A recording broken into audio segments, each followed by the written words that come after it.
So this is a fresh playthrough for if anybody's even listening. Sorry about my voice.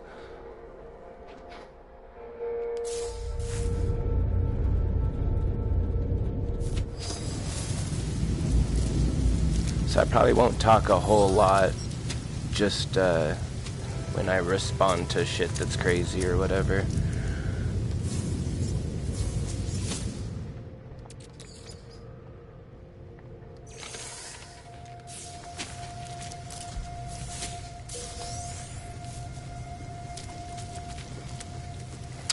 I haven't done a fresh playthrough in a long time, so I don't really remember all the shit at the beginning that you do.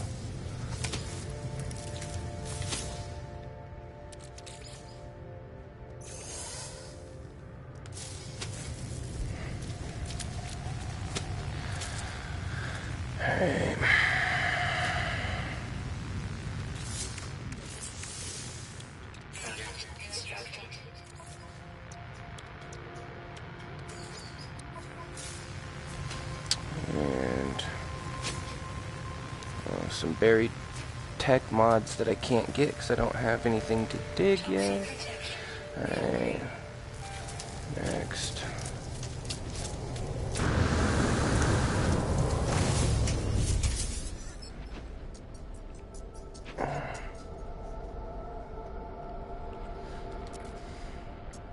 Starship critically damaged, vital ingredients missing, unable to synthesize required components, pulse engine requires hermetic seal. Alright, so this is where we have to it's not in here. I don't remember how. Oh, right here.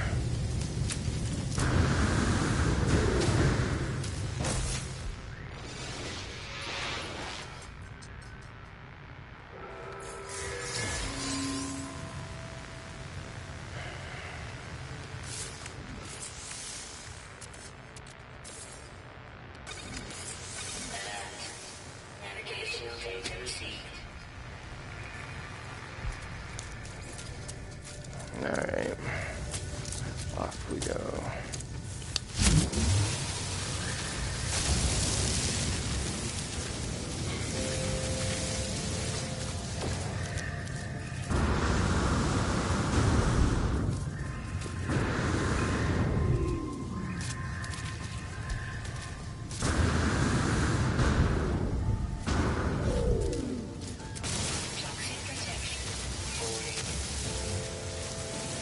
That'll be good for fuel to launch my ship eventually.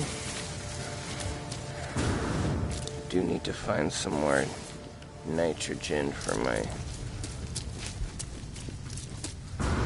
hazard systems.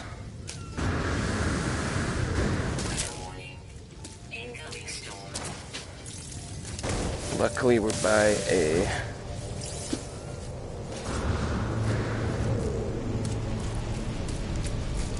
cave, so you can hide in here to avoid the storm damage. And let's see what else is in here.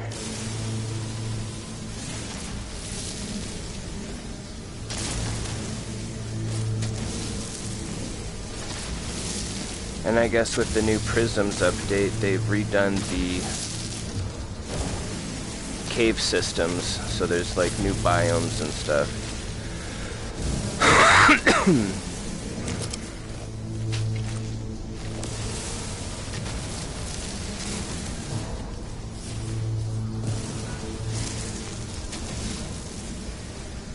Get all that carbon, recharge my oxygen.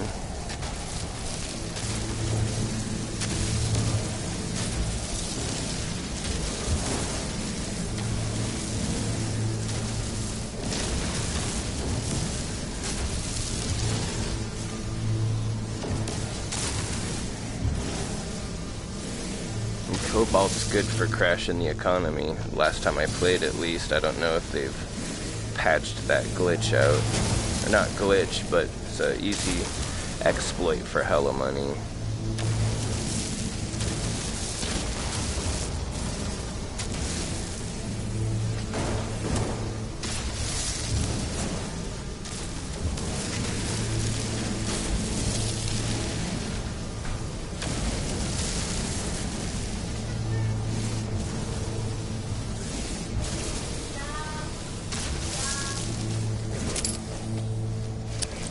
Yeah.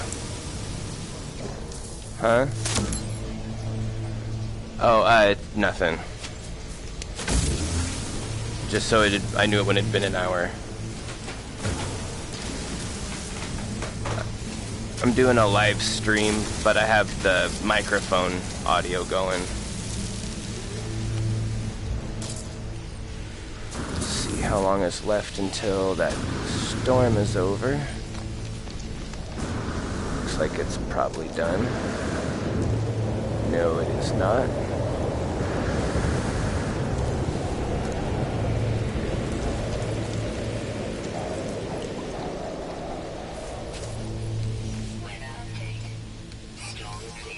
Now the storm's clearing.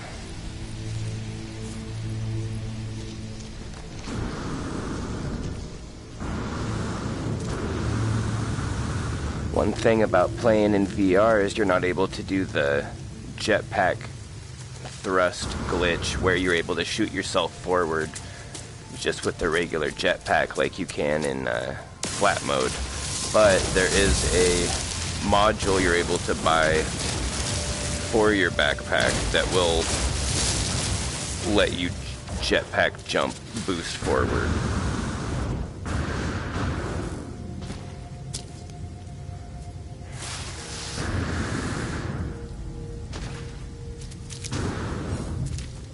Feels so weird not having any of the items that you normally have starting a new game like that.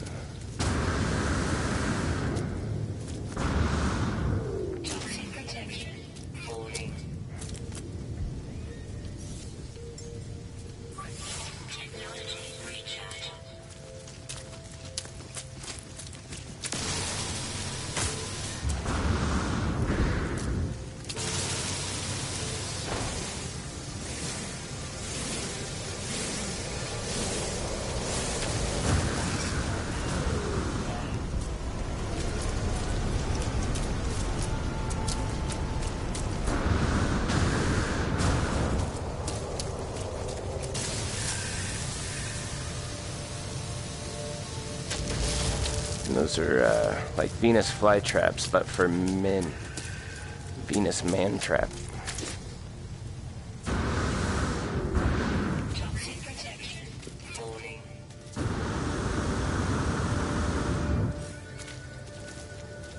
Those look like tiny trees.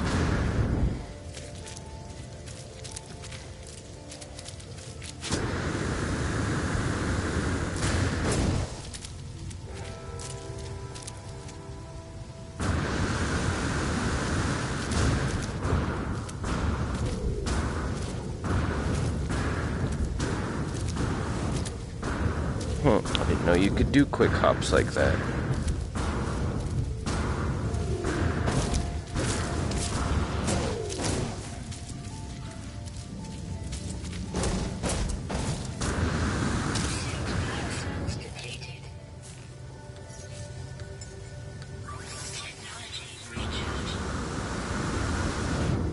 Oh, more buried tech mods that I can't get to until I upgrade my mining laser for the terraform beam.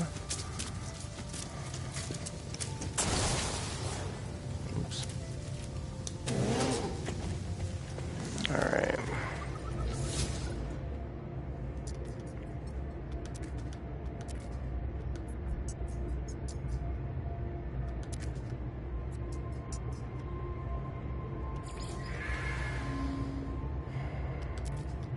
Alright, so we got the hermetic seal that we needed in order to repair the ship, get it ready to fly around. And you also want to check the other building here, because there'll be some nanites that you can grab normally, or at least something. Navigation data, also useful.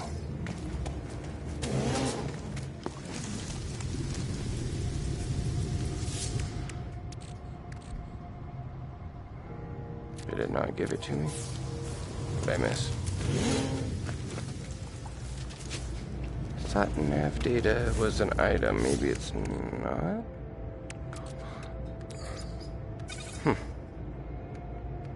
Obviously I can't access the starship from here because I'm too far away.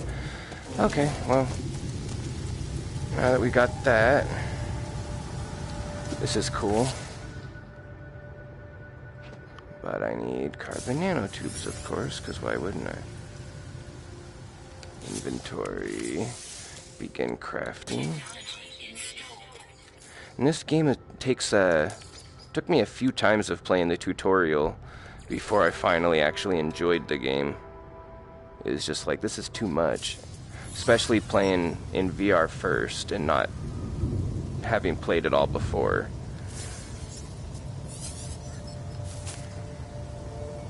But if you haven't played it, stick with it. It's really good.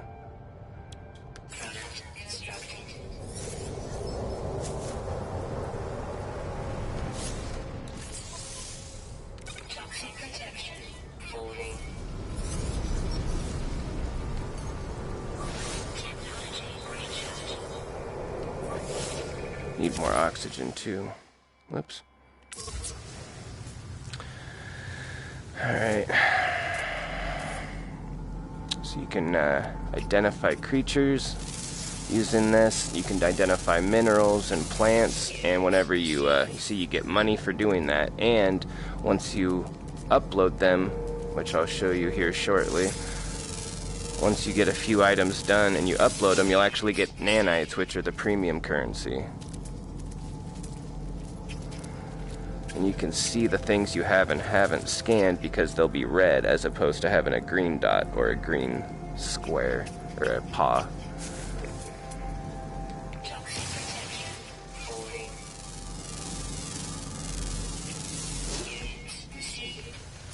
And you don't have to maintain contact with them is another cool thing once you start to see the item.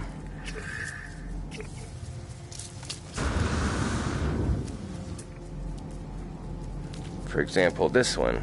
Once you start to, you can look away as long as you keep holding the button. You don't have to point it or look at the item, and it'll still finish scanning.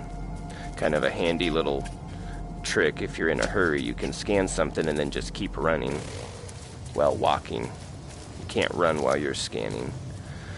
Alright, so there's where the ship is.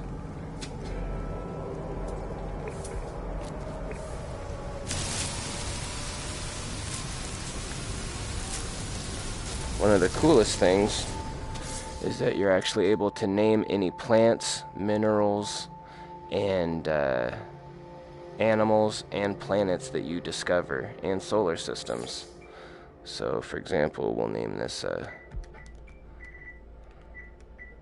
instead of a man-eater, we'll name it a stan-eater after my dad.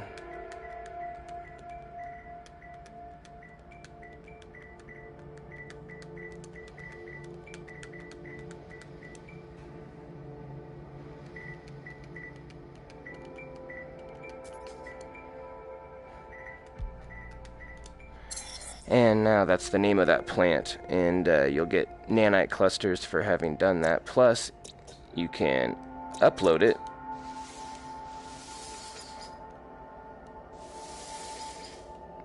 And if anybody comes to this planet, then they will see the same names for items and minerals and plants and all that.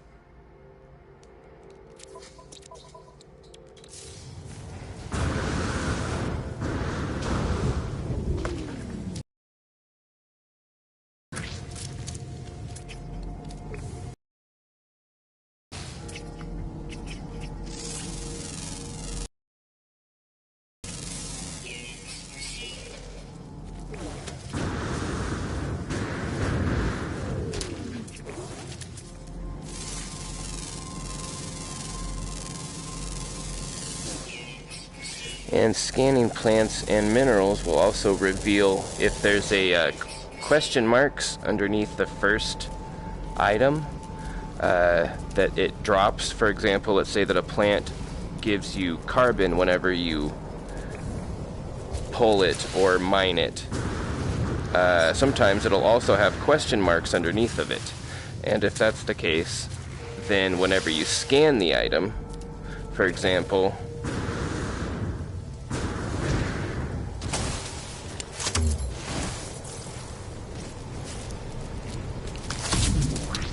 So this one gives carbon and question marks.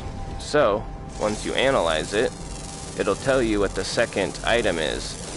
And then it'll actually give you both. Whereas before it would have only given you carbon, now it's giving you carbon and a smaller amount of the secondary item, which in this scenario is oxygen. So anytime that you're on a planet with unidentified minerals that you're actually planning on staying and mining, you want to make sure that you identify everything. It makes a big difference.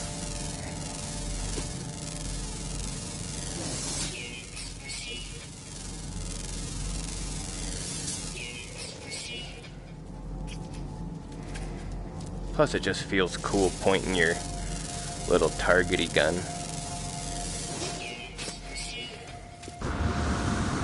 Now, those buried technology modules you see, you won't be able to get those whenever you first start.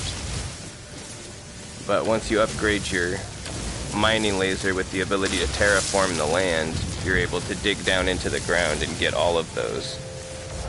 It's very useful to get those items.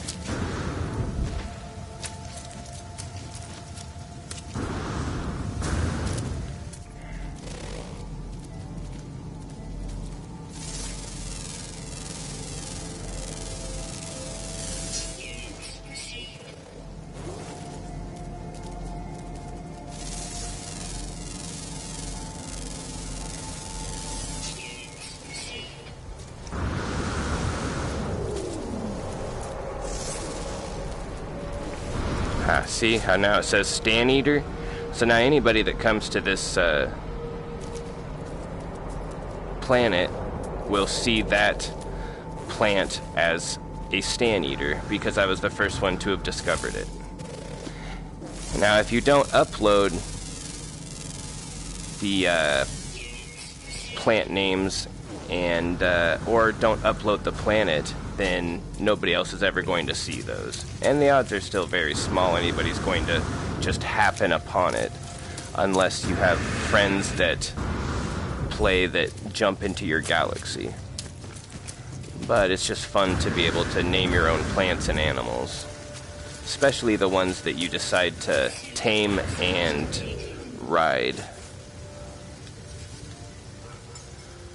Especially on the first planet, you gotta make sure you keep an eye on all of your vitals, the hazard protection, the oxygen. I need to find more oxygen, which there's some down here. Right next to where I need to go, so that's handy. And I will grab more toxic protection. And plants like this, you see, you grab and yank, as opposed to using the mining laser. Just kind of depends on the plant. The smaller ones tend to be yank and pulls.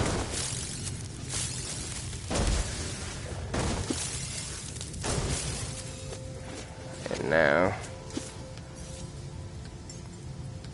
I really like the way that they did the, not only the movement, it is very, very fluid, and I like the quick turn, although if I remember correctly, you have the ability to do smooth turn, but I'm not trying to be more nauseous than I already am.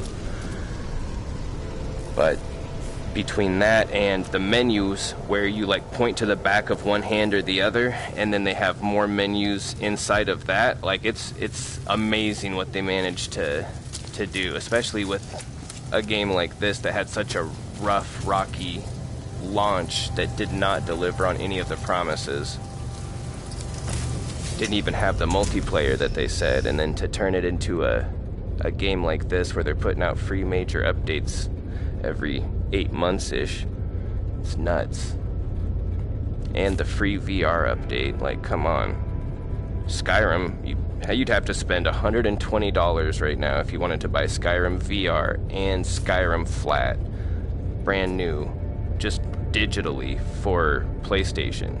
$120 for 2 copies of the same game. Whereas this you can only pick up on sale for $15. Alright, the pizza guy just got here, so I will be right back.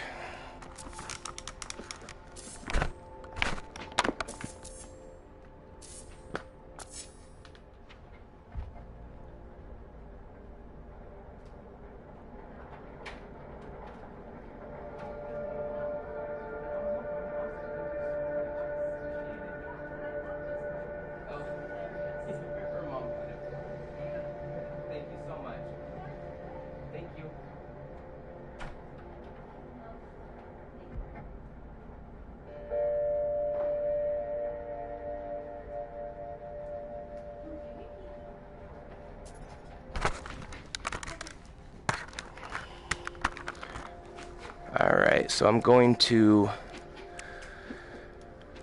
pause this for now, and I will be back after I eat.